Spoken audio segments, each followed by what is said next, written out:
اپنے مذموم مقاصد کے لیے امت مسلمہ کو لڑانے کے لیے پیدا کیا تھا۔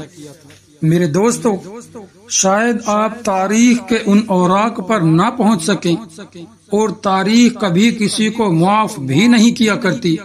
میرے دوستو، مجھے بتاؤ کہ ایک آدمی جو قرآن کے نام پر اور جو عشق رسول کے نام پر ساری امت کو کافر کہے، جس کے نزدیک کعبے کا امام بھی کافر ہے، جس کے نزدیک مدینہ کا امام بھی کافر ہے، جس کے نزدیک قائد اعظم بھی کافر ہے، جس کے نزدیک علامہ اقبال بھی کافر ہے، اور اس بدعتیوں کے بانی کی اولاد آج امت مسلمہ کو دھوکہ دیتی ہوئی نظر آتی ہے کہ ہم عاشق رسول ہیں۔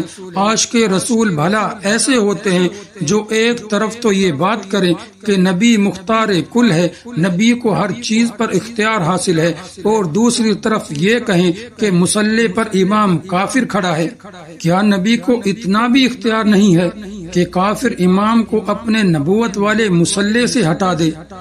ادھر کہتے ہیں دیوبندیوں کی مسجد میں دیوبندیوں کی مرضی کے بغیر امام نہیں آ سکتا، اہل حدیثوں کی مسجد میں اہل حدیثوں کی مرضی کے بغیر امام نہیں آ سکتا، بریلویوں کی مسجد میں بریلویوں کی مرضی کے بغیر امام نہیں آ سکتا۔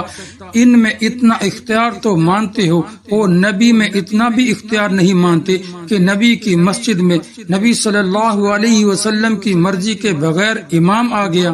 ادھر یہ بھی کہتے ہو کہ نبی مختار کل ہے۔